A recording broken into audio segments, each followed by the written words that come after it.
ज्ञान अब प्राप्त पक्का करके आ गए। कृष्ण से राधा में पहुंच गए, भक्ति में पहुंच गए। जब राधा मैया की भक्ति मैया की गोद में पहुंचते ही और भगवान कृष्ण पहुंच गए और चरणों में गिर गए, लौट के जाएंगे, चरणों में गिर गए लौट के भगवान कृष्ण के, और कहने लगे कि अभी तक हमें बेटा बैठो बैठो, अब बैठो, एक साइड में हो या बैठो, पहुंच जाएंगे। दो क्या कर रहे जो बने तो देते जाओ।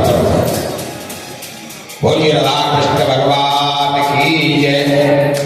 और कहा अब पक्का ज्ञान हो गया, अधूरा ज्ञान ठीक नहीं होता है, अधूरा ज्ञान खतरनाक होता है। इसलिए अब उद्धव को ज्ञान प्राप्त हो गए, भगवान कृष्ण के चरणों में पड़ जाते होंगे। ऐसे महाराज सुखदेव जी ने कथा को वर्णन किया।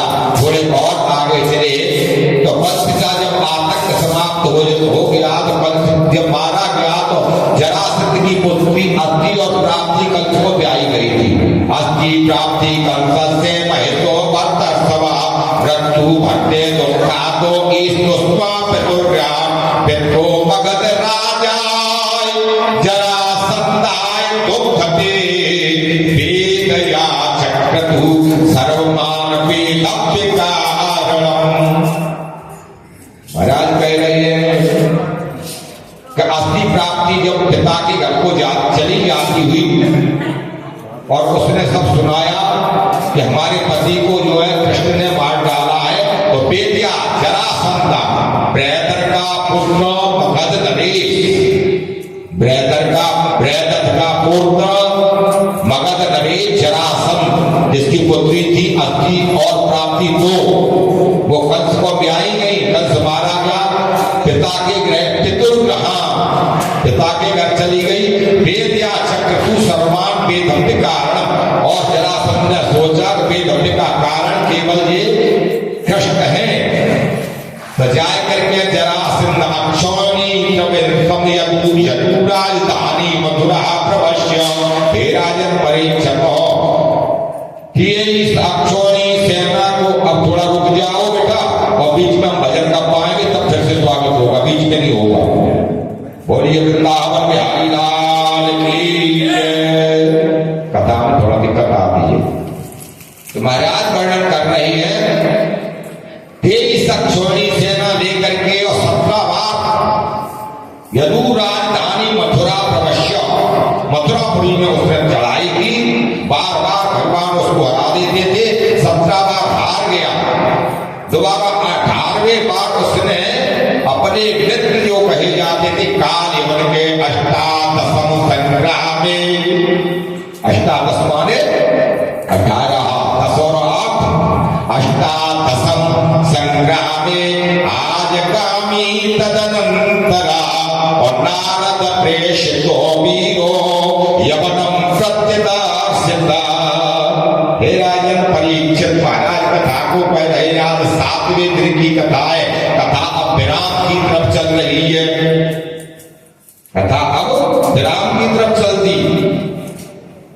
18वीं बार संग्राम में काल यवन आया। काल यवन को मुचकुंद के द्वारा उन्होंने समाप्त करवाया भगवान कृष्ण को, और मथुरापुरी छोड़ करके महाराज द्वारका में जा रहे। अब हो गए द्वारकाधीश। बोलिए द्वारकाधीश भगवान की।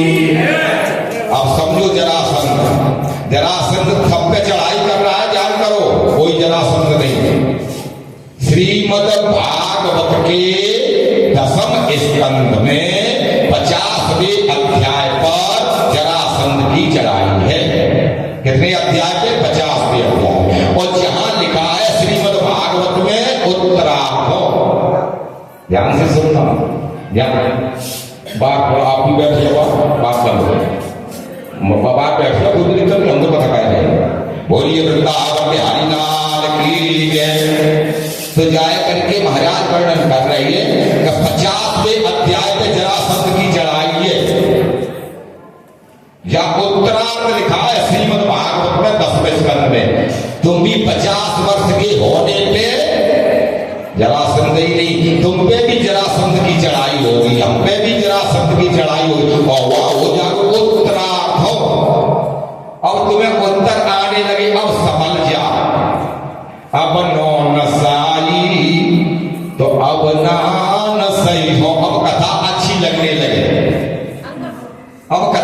ध्यान दो, संसार में तो बहुत नाच लिए, संसार के काम तो बहुत कर लिए, अब तुम्हें कहां जाना है? बुढ़ापे। जरा माने बुढ़ापा, और जरासंध शरीर पर जब बुढ़ापा आ गया, जरासंध की चढ़ाई को उत्तर में पहुंच गई, वृद्धावस्था तुम्हारी चालू, अब बाल नहीं रहे, अब युवा नहीं रहे, अब तैयारी हो जाओ चलने की, चलन की कर तैयारी है, चलन की तैयारी। अच्छा, कितनी बार चढ़ाई की जरासंध ने? 17 बार। तब तक भगवान कृष्ण ने मथुरा नहीं छोड़ी, जब तक जरासंध की चढ़ाई नहीं, मथुरा को नहीं छोड़ा।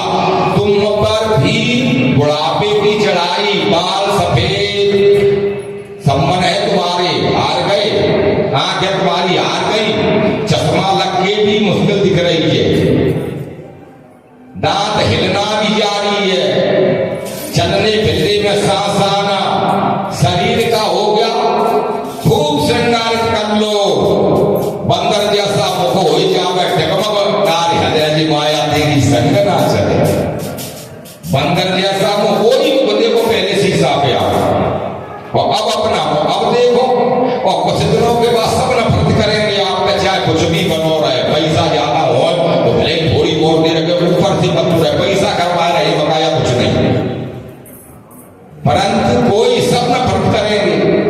जरासंध की चढ़ाई, अगले तुम ये मथुरा है, शरीर, शरीर ही मथुरा है और कुछ नहीं, इसमें कृष्ण बैठे हुए हैं जो बोल रहे हैं। जरासंध की चढ़ाई हुई, बुढ़ापा आया, 17 बार हार गया, आपने हटा दिया, चश्मा लगाए गए, दांत कान चले गए, फिर भी मशीन लगाए लुगुई करके तुमने चढ़ाई दिया, हराए दिया। अब आया कौन? अष्टादशम संग्रामे आज गामी तदनंतरा, और नारद प्रेषितो वीरो यवनम प्रत्यदार्शिता। अब काल यवन की चढ़ाई, जब जरासंध से काल यवन चढ़ेगा, अब तुमको मथुरा छोड़ना ही पड़ेगी, ये शरीर रूपी मथुरा तुमको छोड़ना ही पड़ेगी। अच्छा, अब मथुरा में बने रहोगे क्या? बताओ, ये सब मथुरा छोड़ना पड़ेगी नहीं, शरीर रूपी मथुरा खूब खूब बने रहो तुम, अभी ध्यान मत दो, फिर लाठी बजेगी धुंधकारी की नहीं, फिर पास में बैठ के सुनियो कथा को, फिर पास में घुसो सुनेंगे, अभी नहीं, अभी बिल्कुल नहीं है, वो सब बोलो, बोलिए वृंदावन में हरिलाल की, मैं समय दूंगा, बहुत समय। तो महाराज जरासंध की चढ़ाई, जब काल्यवन चढ़ाई की, तो भगवान मथुरा को छोड़ के और द्वारका में पहुंच गए। और दूसरी बात ध्यान देना, कितने अध्यात्म से है, कहीं भी नहीं लिखा है श्रीमद् भागवत में कि भगवान कृष्ण मथुरा से छोड़ के द्वारका में कैसे गए, नहीं लिखा है। छकड़न से गए, जहाज से गए, गाड़ी से गए, पैदल से गए, कहीं नहीं लिखा है। कैसे पहुंचे ये पता नहीं, द्वारका में पहुंच गए। जब ये जीव मथुरा रूपी एक शरीर को छोड़ करके द्वारका रूपी दूसरे शरीर में आता है, तो तुम भी भूल जाते हो। कोई बता सकता है कि पहले तुम जो है जन्म में क्या थे, और यहाँ आने में कैसे कैसे आए, यमराज के आए के आए, क्या क्या बन के आए, किसी को पता है क्या? केवल इतना है कि हम आ गए। इसको पता है? तो पता नहीं किसी को कि कैसे आए यहाँ तक। तो बड़ा अध्यात्म है, महाराज वर्णन कर रहे हैं कि ऐसे महाराज ने जरासंध की बात को कहा, द्वारकाधीश भगवान हो गए। अब महाराज ने जो है द्वारका में राज्य स्थापित किया। सबसे पहले महाराज बलराम के विवाह को संक्षेप में कहा महाराज ने, श्री सुखदेव जी ने संक्षेप में बलराम एक श्लोक में बोले महाराज राजन। अब मथुरा को छोड़ के द्वारकाधीश हो गए महाराज। अब उन्होंने गस्ती में प्रवेश किया। समय आने पे आतंक को समाप्त करते हुए और समय के अनुसार जरासंध को भी मरवाया भी ज्यादा आतंकी हो गया, जरासंध भी मरा, कालीबंद तो मरी गया मुचकुंद के द्वारा।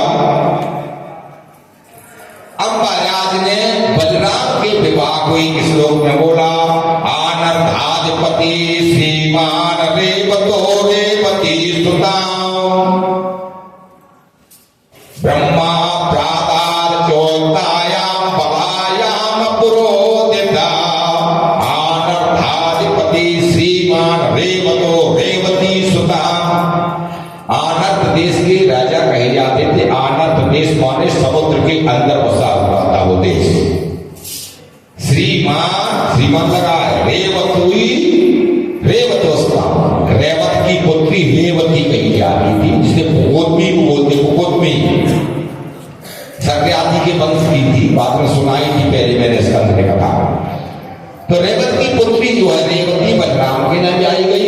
ब्रह्मा चोलता यानी ब्रह्मा जी के यहाँ गए थे तो ब्रह्मा जी ने आज्ञा दिया कि जाके बलराम के साथ विवाह कर दो। तो बलराम का विवाह और रेवती के साथ में होता हुआ अब भगवान कृष्ण के विवाह की बात को महाराज ने वर्णन किया।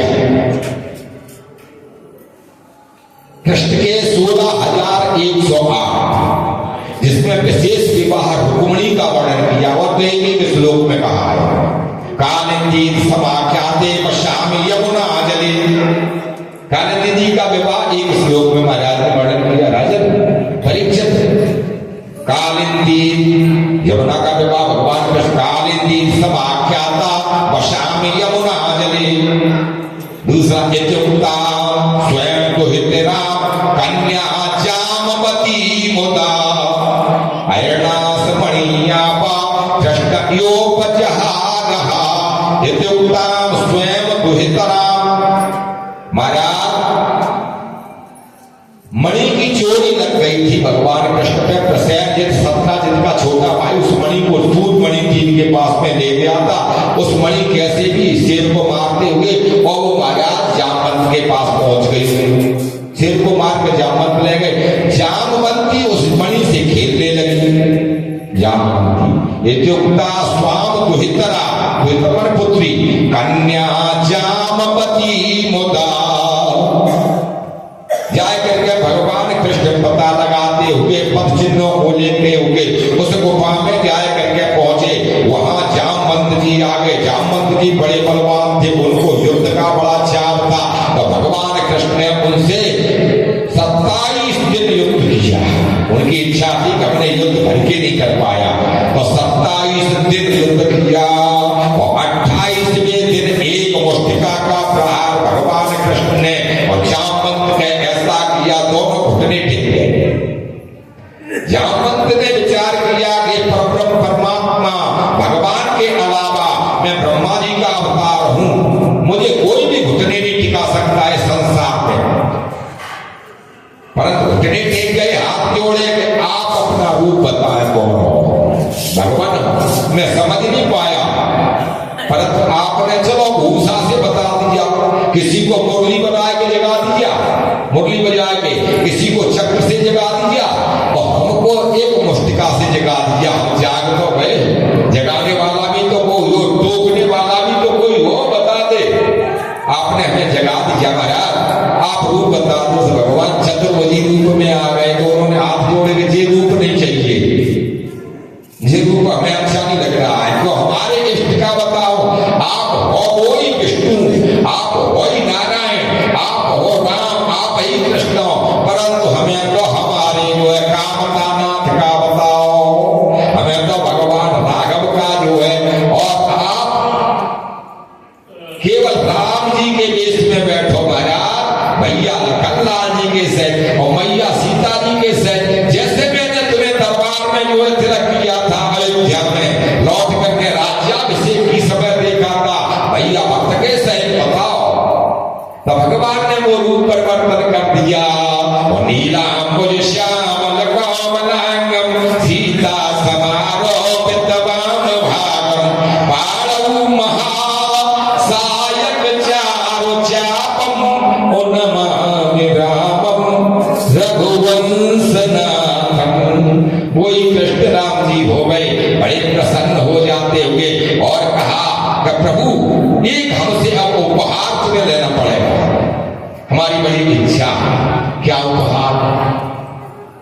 तो इत्युक्तां स्वयं दुहितरा पुत्री कन्या जामवती मुदा।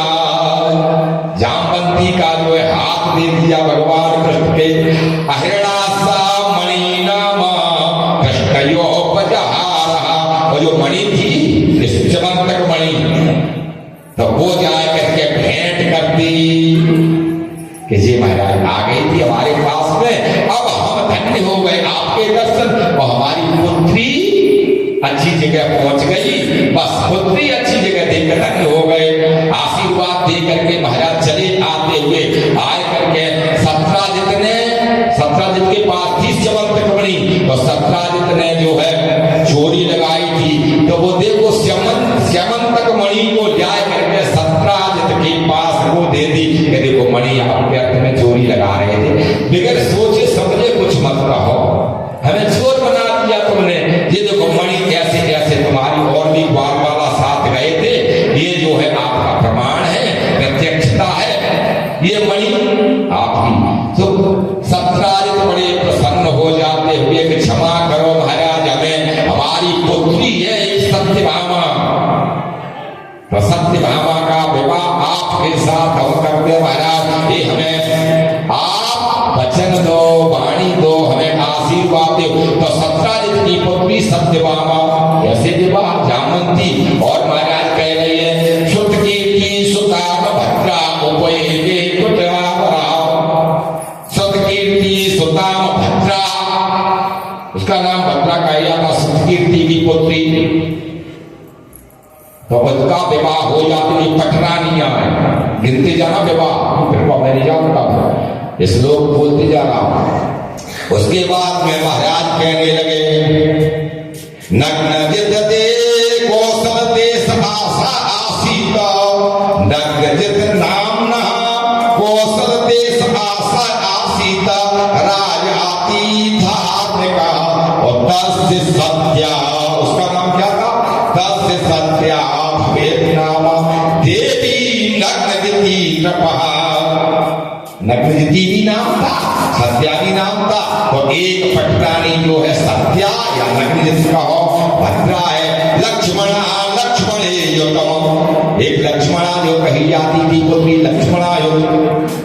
तो ऐसे महाराज ने आप मित्रवृंदा है, सत्यभामा है, जामवंती कही जाती है, तो ऐसे सात जो है पटरानी महाराज की भाई। अब आठवीं पटरानी, आठ पटरानी की 16,108, तो 16,100 तो नहीं भाई, अब 7 हुई है, तो 7 पटरानी हो जाती हुई। अब महाराज विचार करने लगे, अच्छी तरीके से रहने लगी। अब हम तुम्हें विदर्भ देश चलते हैं, विदर्भ देश जाओ, कुबड़ी की विदर्भ देश में, तो बेदर्वी भीष्मक सुता श्रियमाते च स्वयंवरे, और भगवान गोविंद उपके में गुरुदावः। विदर्भ देश की महाराज भीष्मक, जिनका नाम कहा जाता था, उनकी पुत्री कही जाती थी कौन? रुक्मिणी। बेदर्वी भीष्मक सुता श्रियमाते च स्वयंवरे, तो उसके भाई जो कहे जाते थे रुक्म, बड़ा उसने विवाह संपन्न कर दिया, लगन पत्रिका चढ़ा दी थी, विवाह के लिए तैयारी कर दी थी। शिशुपा, दमघोष का पुत्र शिशुपा, दमघोष का, तो दमघोष का शिशुपाल के साथ में, और दत्तपक्र इत्यादि उसके सहपाठी कहे जाते थे। ऐसे चिट्ठी दे दी, विवाह का बहुत छांट दिया, विवाह का बहुत छांट के तैयारी होने लगी विवाह की। रुक्मिणी क्या करती थी?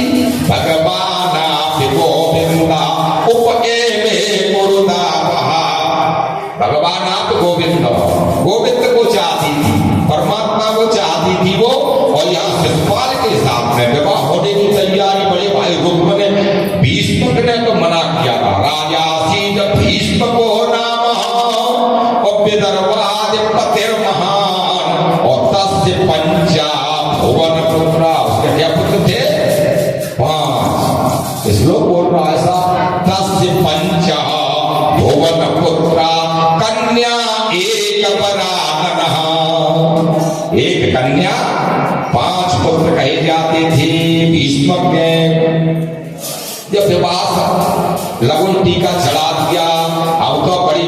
रुक्मिणी परेशान हो गई कि अब हम तो द्वारकाधीश को चाहती है, विवाह यहाँ हुआ जा रहा है, तो जाके साथ में लगन हो गई तो फिर तो वो पत्नी वही की हो जाएगी, महामारी पड़ गई।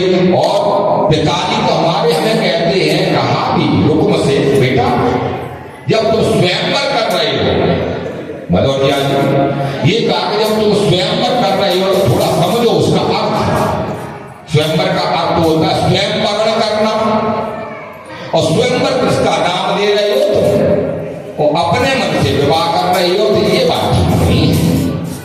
स्वयंवर स्वयंवर है तो सिर्फ वर्ण करने रखी राजा बैठी हो, शिषपाल ही क्यों, सबको बुलाओ, जिसके गले में माला डाल दो, और तुम जो जबरदस्ती कर रहे हो, स्वयंवर एक नाम दे रहे हो, स्वयंवर रुक्मिणी स्वयंवर। परंतु वो हठी था, भगवान कृष्ण से द्रोह करता था, बड़ा भाई रुक पर 5 पुत्र थे, द्वेष करता था, शिषपाल का है सीता शिषपाल को चढ़ाया। अब तो बहुत परेशानी, परसों विवाह है, दिन एक संध्या का समय हो गया, रात्रि का समय, तो जाए करके उसने एक ब्राह्मण को बुलाया, सुदेव नाम ब्राह्मण को, राजन हाथ जोड़े प्रार्थना की कि तुम ब्राह्मण हो, तुम आचार्य हो, प्रभु हमारा एक काम करो, तुम हमारे पत्र को ले जाए करके और द्वारका में दे। तो उन्होंने कहा ठीक है, हम लिए जाते हैं, खबर दिए जाते, वो आए ना आए बोले हाँ वो अलग बात है, पत्री दे। तो उन्होंने पत्र लिखा, स्वस्वाम गुणान भवत सुंदरम सुंडिताम ते निर्वसितो हटो अंगतापम रूपम दसाधत मताम ख्लाभम तुम सब चित्रम पत्र में। सत्संग में मेरी शादी हो गई, वो कह रही है पत्र में, आओ मेरी सखियां मुझे मेहंदी रचा दो, वो सत्संग पत्र में लिख रही है, सत्वान गुणा मैंने सुना था, कहा सत्संग में, मैंने भागवत में सुना था, मैंने तुम्हारी कथा में सुना था कि परमात्मा कन्हैया द्वारकाधीश इतने सुंदर, सत्वाम देखो सुनने से प्रेम हो गया, सत्वाम गुणान भुवन सुंदर, सबसे सुंदर तो द्वारकाधीश है। तो मैं तो उसी वक्त पे अपना विवाह तुम्हें सौंप चुकी। जब मन बन गया, मन मैंने तुम्हारी कथा में ही, सत्संग में ही, और मैंने तुम्हें हे भगवान पत्र लिख रही है, मन तुम्हें सौंप दिया। अब तो ये चाय रूपी सखियां, अब तो जी हमारे अंदर जितने भी क्या है इंद्रियां, 5 इंद्रियां, ज्ञानेंद्रियां, केवल 5 ज्ञानेंद्रियां हमारे हाथ में मेहंदी रचा दे और हमें द्वारकाधीश के साथ में वर्ण करवा दे। केवल यह पत्र में लिख रही है क्या, आओ मेरी से